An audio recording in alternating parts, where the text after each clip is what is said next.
Hello again. The Practical Animal channel is for you if you want to know what it takes to work with animals. Today's subject is badgers. My name's John Beaumont and I have degrees in wildlife management, conservation biology and veterinary medicine. I've also worked on some of the highest profile conservation projects in the world. Join me on an around the world survey of jobs with animals as I speak to animal industry professionals every week, asking them what it takes to work with animals and analysing the skills and characteristics needed for success in the animal industry. My questions go to the heart of what it takes to be successful working with animals. The channel's whole premise is that professional success means working with animals.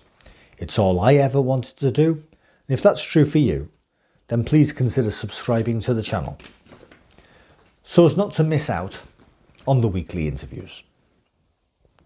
You may also want to consider using selected questions in your own job interviews.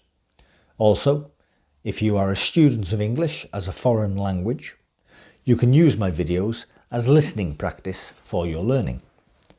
My next guest is Elaine Rainey, Programme Manager for the charity Scottish Badgers. Besides this introduction, throughout the interview you can see pieces from my own wildlife filming covering local wildlife, as I believe a closer connection to wildlife enhances all of our lives. Please share the video with anyone you know who maybe benefit from the content. Back to today's topic, and is the badger culling programme for the control of bovine TB based on solid science?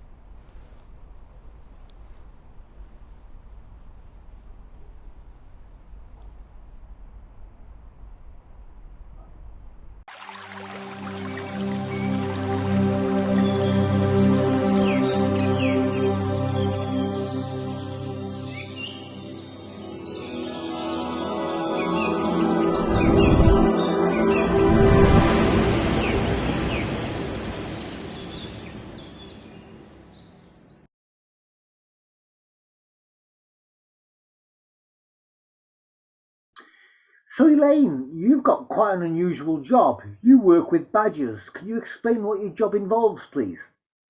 Sure. I work for a charity called Scottish Badgers as the programme manager, and I have been working with Scottish Badgers since 2006, where I coordinated the first national badger survey in Scotland.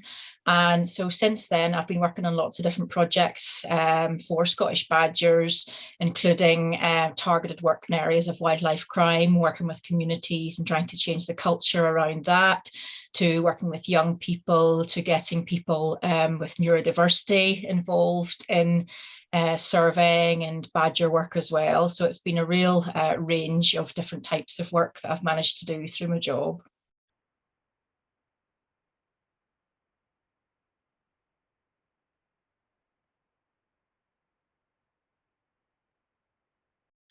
Possibly a slightly unfair question, but Elaine, what jobs are available with badgers? Well, there's actually quite a few. When you kind of think of this, initially you think, oh, well, there's actually not very many because, there's one badger charity in Scotland, ourselves, Scottish Badgers. And then for the rest of the UK, there's the Badger Trust as well. So in terms of like badger charities, that's it. And we're both quite small. But then when you actually think about like all the professionals who actually, encounter badgers or deal with badger problems or work to conserve badgers, there's actually quite a lot of opportunities. So I'm thinking things like, the wildlife trusts across the UK, Scottish Wildlife Trust being one, and local authorities with their ranger services and that type of thing. So there are lots of jobs where, people maybe have badgers on their land or it's part of their remit. Environmental education and conservation. So there's lots of opportunities through that, through the kind of NGO, charity route. But then there's also lots of opportunity as a professional environmental consultant as well. So quite a lot of the the students and the graduates who come to us are working towards maybe their chartered environmentalist status or something like that.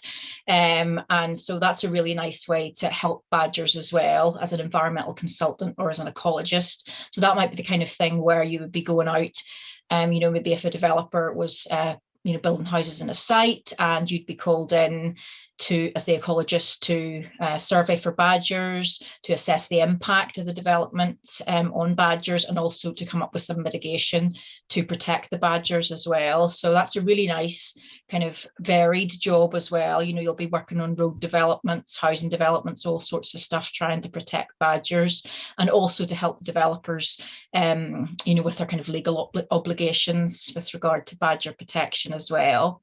And then, of course, there's also things like rescue and rehabilitation as well with badgers. So in Scotland, we've got the amazing Hesselhead Wildlife Rescue Centre in Beath in Ayrshire, and also SSPCA at Fishcross as well. So, there's not a huge amount of work in that regard in Scotland, but there are a few areas where you can actually get involved with looking after injured badgers, whether that's been like from a road traffic accident or criminal, with criminal intent, such as baiting or snaring or something like that.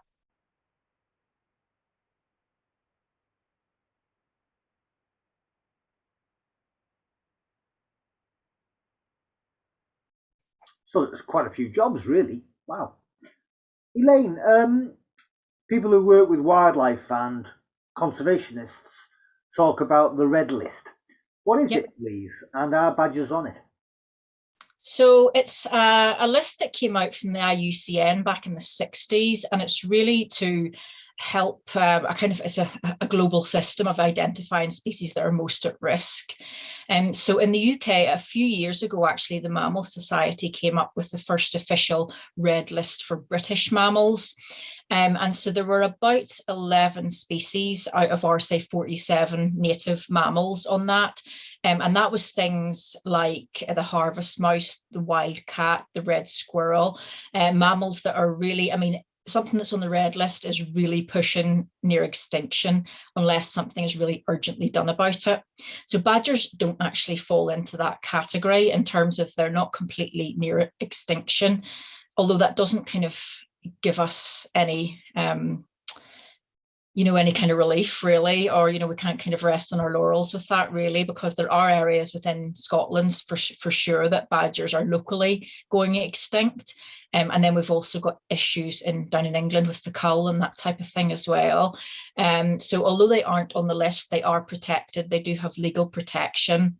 And for us, we're kind of more looking at, okay, well, is that really the best way to look at conservation, by only looking at the worst situation and like catering for those animals? Or should we be looking at, a much broader definition of how can we restore ecosystems so that all species, are able to thrive and live together?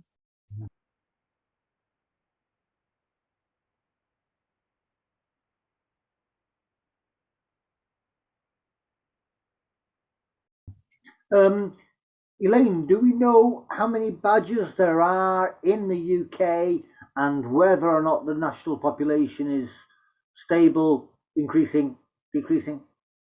It's such a tricky question.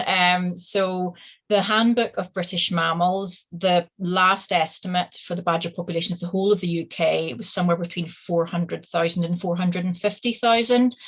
And the Handbook of British Mammals say that the badger population is either stable or increasing. Obviously, there's been a lot of culls in England since then, so that's affected the numbers there. And we think that in Scotland that we've got about 10% of that population. However, it's difficult in Scotland to actually say definitively, this is how many badgers that we estimate that there are in Scotland.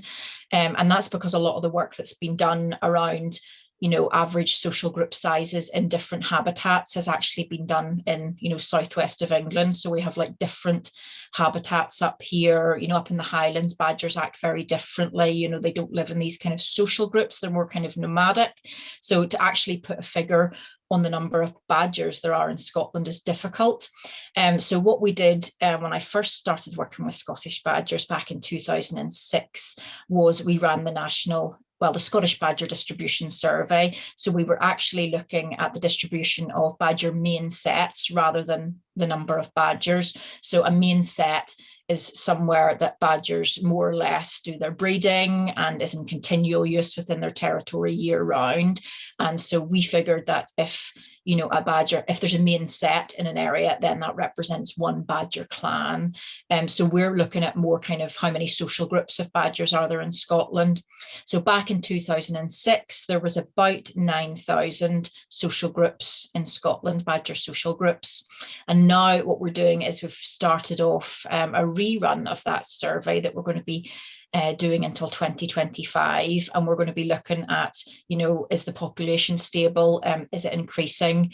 If it is or if it's not, why could that be? Is it habitat change? Is it, wildlife crime? This type of thing. So really, there's lots of unanswered questions in that regard.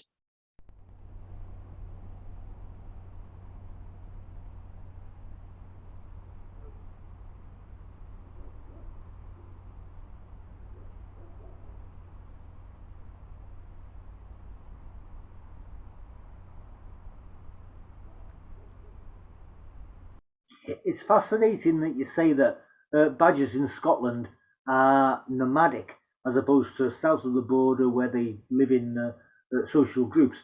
What makes them nomadic in Scotland? Why that behaviour in Scotland? So it's not for the whole of Scotland. So for the kind of central belt of Scotland, badger densities are quite high and they act quite typical, quite similar to the badgers in, down south, where they would have a social group of maybe about 5 to 7 individuals defending a territory. Whereas if you go further north and further west, up in the Highlands, up in the Flow Country, Caithness, all those kind of places, there's not really as much in terms of food availability for badgers. So their favourite food is earthworms. Lumbricus terrestris, or the night crawler, is the one that they really like. And about 70% of their diet, 50 to 70%, is these earthworms, And so as you go further west in Scotland and into the West Highlands, they don't actually have that type of earthworm. And food is kind of just a bit more scarce. They would have to rely on things like slugs and snails and even carrion, like red deer carcasses. And all that is just a bit harder to come by. So it just doesn't work for them to stay in one place and come back to this main set and live in these big social groups, defending this set and territory. So what they do instead is they maybe live alone or in pairs, and they're much more itinerant. So they're just kind of wandering much larger areas, maybe like 50 square miles up in the Highlands, just looking for food and kind of scavenging and seeing what they can find.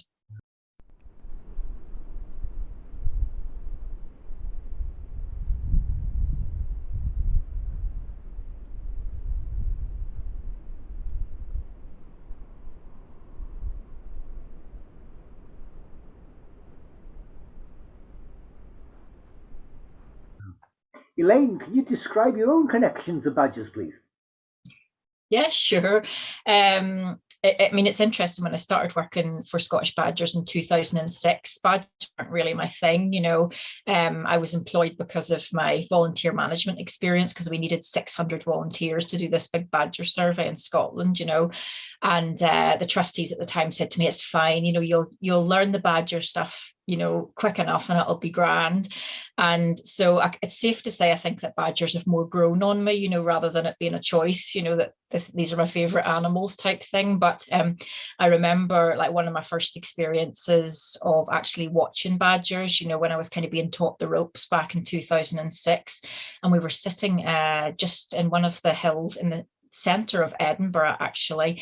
And they said, "Right, here's the set, you'll need to sit quietly for about 20 minutes, and the set's just over there, and they'll come up." And you're just sitting there and you just think, no, this isn't going to happen. Like, I've been walking about these hills for years and I've seen nothing, and then just then maybe 20 minutes later, this little nose pops up and the black and white face, and it kind of sniffs the air, just to kind of see if there's any danger, see where the worms are good tonight, And then it was just like, it just felt magical, it was just like, I can't believe that such a big native land mammal is actually living underground in a town, in a city, And most of us are unaware that they're there, and then once you kind of start watching them as well, you get this kind of like really amazing insight into their social bonds and their social groups. And you've got the dominant boar, the dominant sow, and all the subordinates, and you've got the cubs, and they're just like really interesting animals to study. And then actually following on from that, the Badger Watch, then I've done various projects with wildlife trail cameras, remote trail cameras, and that to me is just like a real eye opener in terms of seeing more natural behavior of badgers. And we got to see them like building nests above ground and living in their little above ground nests, and all sorts of really interesting badger behavior. And you just like, you can't not get hooked when you see stuff like that. So I've just been really lucky to have these experiences. And like, even if I was trying not to like badgers, I couldn't do it because they're just amazing.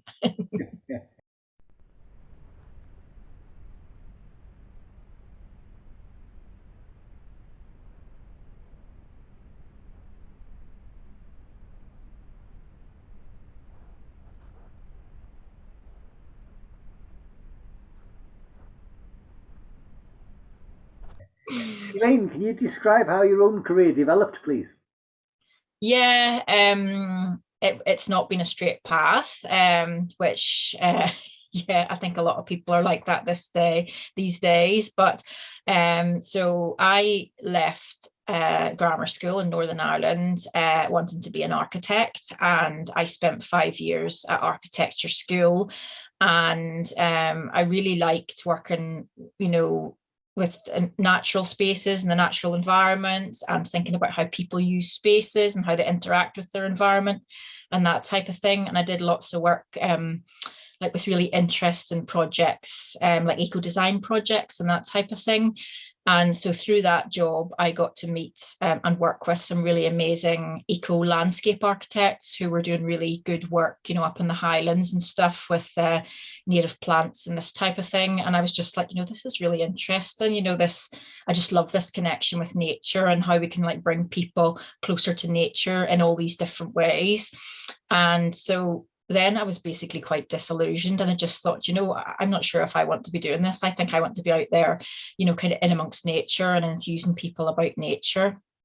So I took a year out and I worked for the conservation volunteers on a wildflower biodiversity project in Northern Ireland. And then from that, I decided, yes, let's just go for this. So I did a second degree in countryside management at the Agricultural College in Scotland at Auchincruive in Ayr.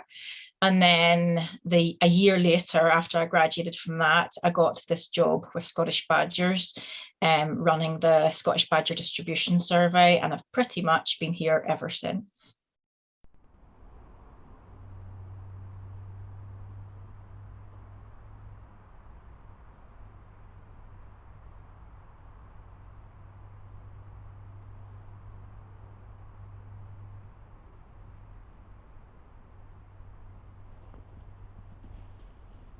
Fantastic. For anybody watching this, Elaine, they might be thinking to themselves, do I need a degree to do what she does? Do you need a degree? I would say not necessarily, but it definitely helps. And it kind of, in this type of job, it just kind of depends, what level you want to be working at. So I would say a degree definitely helps. And some jobs, it is asked for as essential. But, if you've got lots and lots of experience, you're also in there, with the best of them. And also, I would say that if you are kind of thinking, right, okay, you need your degree, you can't just rely on that. You really, in the environment sector, the competition, there's not many jobs, the competition's very high. So you really need to have that experience as well, the range and the depth of experience, as well as just your, academic qualifications. Elaine, what skills do you need to do what you do? I think I could just say loads of skills, really, especially working for a small charity, because one of the good things about that for me is that I get to get involved in everything, which I really like. You're developing lots of skills, and I guess it's different for larger charities where your role's quite specific. But for me, obviously, in terms of just the the day-to-day kind of badger stuff, like badger surveying and that type of thing, then really good observational skills, good field skills are really important, so really getting that experience of getting out there and recognizing field signs, your pattern recognition needs to be good, all that kind of stuff, your navigation.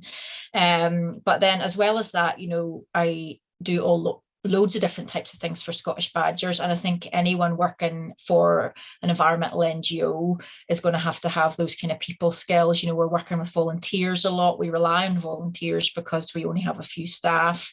So you really need to have good people skills, people management skills. But I mean, I'm also getting involved with things like, GIS, so like mapping systems. You need to know how to edit websites and run blogs, like social media. You need to kind of understand that landscape as well, which is changing quite a lot. It's quite constantly changing. And even things like, lobbying and how you work with the parliament and how the parliamentary system works. If you want to try and lobby to change legislation, you kind of need to understand all those processes. So I mean, it's actually really varied. You don't need to start out at this. Obviously, I'm more than 15 years down the line, but hopefully it'll give people that kind of idea of the broad range of skills that you can bring to jobs in the environment sector. It's not just about kind of being out there and, crawling about looking for badger sets and that type of thing. Although that's the most fun bit.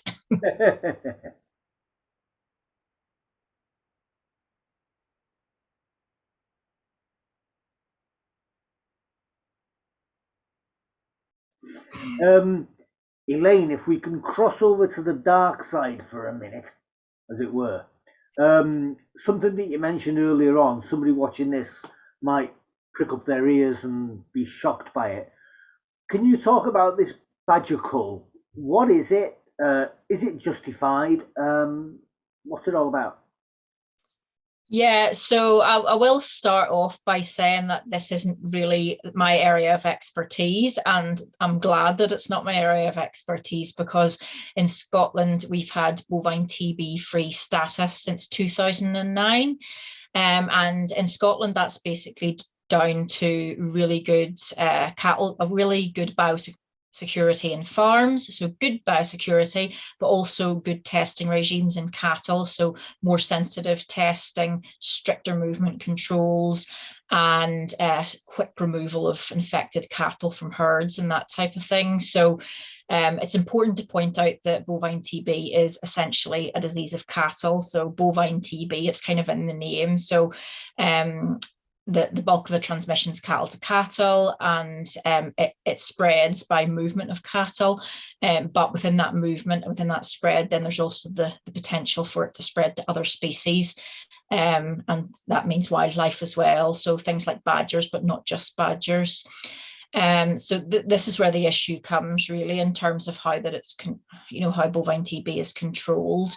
So as I said, we've been doing things well in Scotland, and that's been working out very well for us, and it's not the case elsewhere in the UK. So the badger cull in England has been going on for quite a long time, and it's been talked about for as long as I've been working in the badger world. And it's interesting just how it's been approached really, because there's definitely been problems with how things have been done.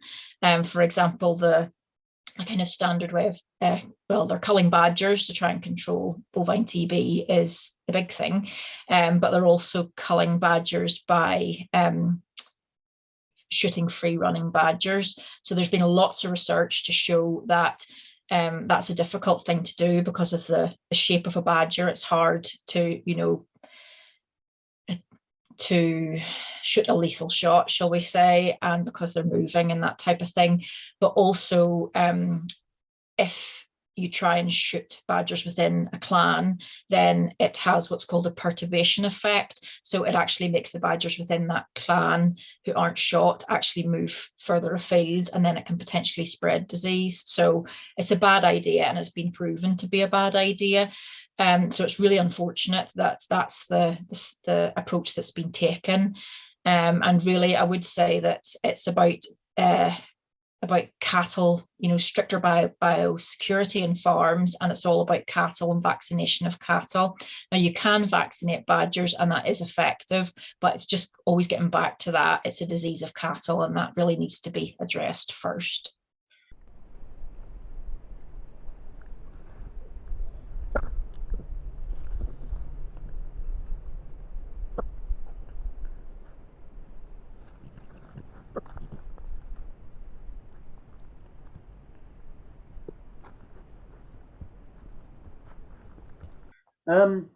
Elaine, did you mention that there's different projects that can be done with trail cameras and badgers? What can be done with trail cameras? Loads of things can be done with trail cameras. The possibilities are quite endless, to be honest. We've supervised and been involved in loads of different projects using trail cameras. So things like looking at emergence times of badgers and the things that might affect that emergence time. So, we've been looking at, how that links up with like cloud cover and, is it temperature? Is it darkness? All this kind of stuff. What affects like when badgers come out, and is that the same in different parts of the country? We've also been looking at things like, I'd mentioned before, badgers building nests above ground, and there's very little known about that and very little research done. So we've just been involved in a project where we've had cameras at badger nests above ground for 2 years on 12 different sites. Our volunteers have been largely responsible for that, along with University of Glasgow. And we've been kind of looking at, okay, well, what's going on here? Why are these badgers building these nests above ground when they've got perfectly good sets underground? What purpose do these serve? What sort of behaviours are we seeing? Is it mating? Who's using it? What time of day? What time of year are they using it? So really, it's opened up a whole world of possibilities in terms of how we can learn more about badgers, but without actually disturbing them, because like back when I started out with Scottish badgers, it was very much, if you wanted to learn about badger behaviour, you had to sit out on a summer's evening, with the midges biting your face and your wee notebook and just kind of observing stuff. And, although that was good, certainly the use of trail cameras has really changed what we can do in terms of badger research.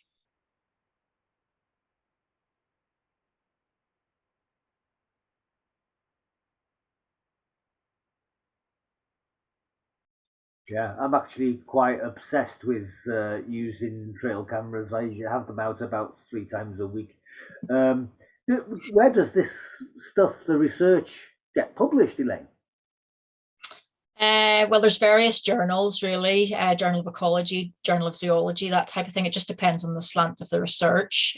And certainly if people are interested in finding out more about badger research, things like Google Scholar, or they can even come to us and ask us. We've got lots of information about up-to-date research. There's also a good book, which I just have here. I would recommend. It's The Badger by Timothy Roper. It's from the Collins New Naturalist series, and it's the most up-to-date book written about badgers in the UK. And it has incorporated all the latest research and that type of thing as well. So there's lots of good badger textbooks, but this one is the most current and most relevant. So yeah, have a look at that as well. That's brilliant. Apart from that, Elaine, what people, meetings, or books have most influenced your thinking about badgers? Okay, that's an interesting one. I mean, I think the Timothy Roper Badger one is definitely a good one. I thought I knew lots about badgers until I read this, and it just kind of, yeah. I mean, badgers, there's actually so much that's not known or not decided about badgers and how they live and, how they socialize and this type of thing. So that really was an eye opener to me, that there's actually lots of work to be done. But also books like this is Sir John Lister Kay, Song of the Rolling Earth. This was one of the first books that I read as a young architect, and it kind of changed the direction of my career, really. So lots of good nature writing about as well. And I really like all the stuff that's coming out at the minute. This is by Richard Louv, called Our Wild Calling. So there's lots of good research now, just looking at kind of the human-animal connection and the importance of that, and the importance of that for people, but also for the animals that we're connected with and that we're trying to save. Yeah, so I mean, I think those are probably my three most kind of influential ones. But then there's also loads of really good stuff happening, across the world. In Scotland, we've got an initiative called Scotland, the Big Picture, and it's looking at, rewilding, it could be called, or it could be called ecosystem restoration. And it's looking at all the barriers to that, and how integral people are to nature restoration, and how we'll kind of go along with that and make the necessary cultural changes that need to be made. I would say I've also got quite a soft spot for tracking and just generally kind of finding bits of dead things in the woods, and little bits of bones, and all that kind of stuff, bird pellets and random mammal poos. So the kind of the tracking world as well has had a big influence on me. And there's a system called Cyber Tracker, which is the international gold standard for tracking certification, and it started off in Africa, and it was trying to certify the tribes with their tracking expertise, the indigenous tribes, but now it's spread all over the world. And so you can do this tracking assessment in Scotland to see how good you are at like differentiating bird feathers, like tiny footprints in the ground and this type of thing. So I love that there's all this kind of stuff going on now, that is really like lifting the bar in terms of like the level of expertise that we all need to bring to the conservation sector. It's not all this kind of fluffy hippie stuff anymore. Like it's quite a serious profession.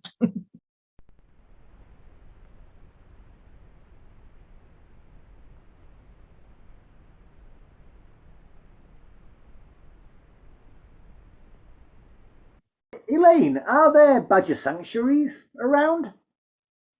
I mean, it's not so much a sanctuary.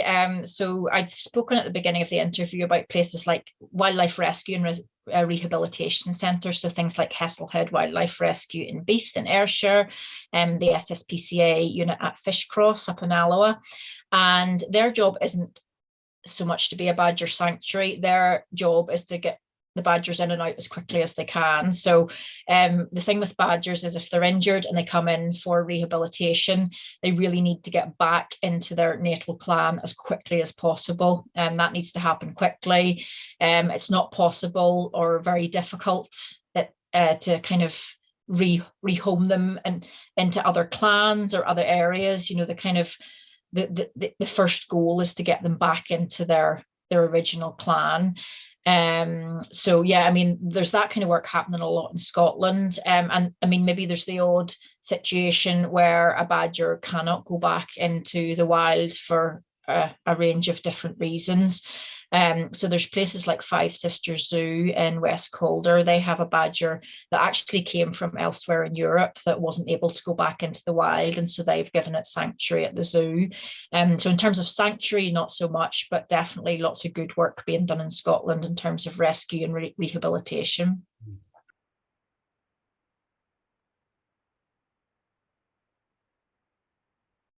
Elaine, somebody watching this thinking, I want her job, I want to work with badgers. What careers advice can you offer somebody wanting to work with badgers, please? Yeah, I would say get the experience. That's really important. And for any job in the environment sector, is if it's at all possible, if you're a student or if you're thinking of starting a degree or whatever, to make sure that you get that voluntary experience in the bag, if you can, at an early stage.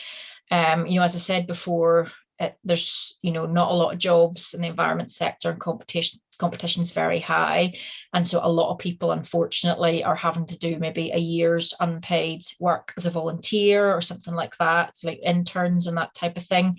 And if you've not been able to do that kind of alongside your degree, then that's going to hold things up for you and kind of take a bit longer to just get that first foot in the door in the environment sector.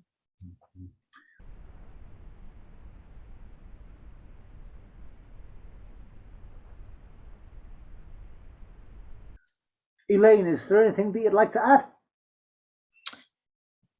I mean, I think it would be really nice if people are interested in badgers to check out the Scottish Badgers website. We've got loads of information on there, including information about our new Get Set Scotland project, which is the rerun of the national survey. So if people are interested over the next few years and actually, kind of joining that, you get free training, you get allocated a site near your home address, and you can survey that 1 kilometre square that you've been allocated in your own time. So that's a really nice way to kind of for folk to get into, just kind of starting to see what badger surveying is all about. We've also got our social media pages as well, Facebook, Twitter, and Instagram as well. So if you're interested, you could kind of follow along on that as well. The thing we didn't really talk too much about actually is badger crime and badger persecution as well. So it would be good just to let people know just a little bit in a kind of a nutshell what that's all about. So badgers are a protected species in the UK. They have their own act, the Protection of Badgers Act. And in Scotland, we have a few pieces of primary legislation that have made amendments to the Protection of Badgers Act to ensure that it's actually stronger in Scotland than it is elsewhere in the UK. And the reason why we need that Protection of Badgers Act, that single species act, is not so much conservation, although that is a factor nowadays more, but it's actually about persecution. So persecution in terms of intentional crime. So that might be things like badger baiting, which is fighting with dogs and digging up the sets. It might be snaring, something like that.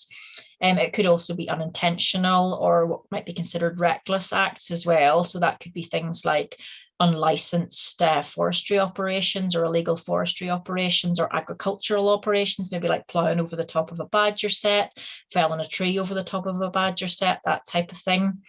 And then also in terms of like threats and why the law exists as well, it's also about, the effective development on badgers as well. So road developments, housing developments, and we need to consider things like the loss of foraging grounds. So, if houses are built in a field, that was the badger's prime worm source really. And so what can be done about alternative foraging provision, thinking also about, how development might affect how badgers can move between territories for mating purposes and that type of thing as well, to help maintain genetic diversity, within the kind of meta populations.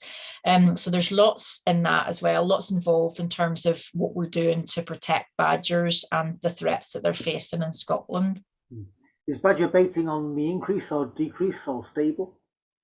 It's happening in Scotland. It's happening all over Scotland, and it's happening during the day. It's in urban areas, it's in rural areas. And I think people, when we tell them, this is what badger baiting is, people are sending terriers down the set to locate the badger, digging out the badger, bringing it up to fight with bigger dogs and their long dogs and that type of thing. People think, no, this is like, a thing of the past, that doesn't happen anymore. This is a civilized society. And I mean, unfortunately, it does happen. It's in Scotland, it's very much linked to ex-mining communities. It was kind of a pastime, maybe that you did on a Sunday with, the kind of skills, if they could be described as that, passed down through generations. So it really is a kind of a cultural thing in Scotland.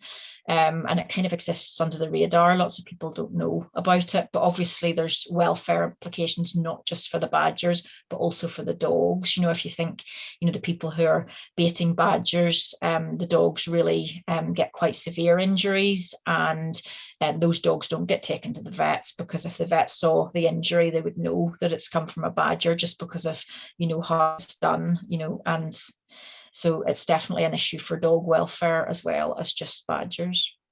How can, if somebody is walking through a woodland and they suspect people are up to no good, potentially they're badger baiters, how can people recognise badger baiters and what should they do? Well, certainly if you see anything like that, I would suggest that you retreat as quickly as possible and don't try and approach them or interact with them. These people are generally really dangerous people, and they're linked to all sorts of other serious and organized crime. So not really people that you would want to, to actually stand up to yourself. So we would say, come back, phone the police if they're actually on the set digging for badgers. It's a live crime. So you tell the police that it's a crime in progress, 999. And then it's up to the police to come out and do their job. And if there's welfare issues for the badgers and the dogs, then the SSPCA might also get involved as well in Scotland, either separately or in partnership with the police for those kind of situations. And if you're walking past maybe something that you know is a set, but you see something, there's no one there, but you maybe see like a big man-made hole in the ground where you can see where the spade marks are and it doesn't quite look right, or maybe like some of the entrances to the set have been blocked by boulders or something like that, then you could just phone that in as a non-emergency call through into Police Scotland, or if elsewhere in the UK, the relevant authority, and also let Scottish Badgers know as well. So let us know what the incident number was and that type of thing, and then we can just kind of keep an eye on things and keep track of that and let people know what's happening. Elaine, it's been absolutely fascinating. Thank you very much indeed for being on the Practical Animal channel. Elaine Rainey, Programme Manager for Scottish Badgers. Thanks very much. It's been great. Nice to meet you, John.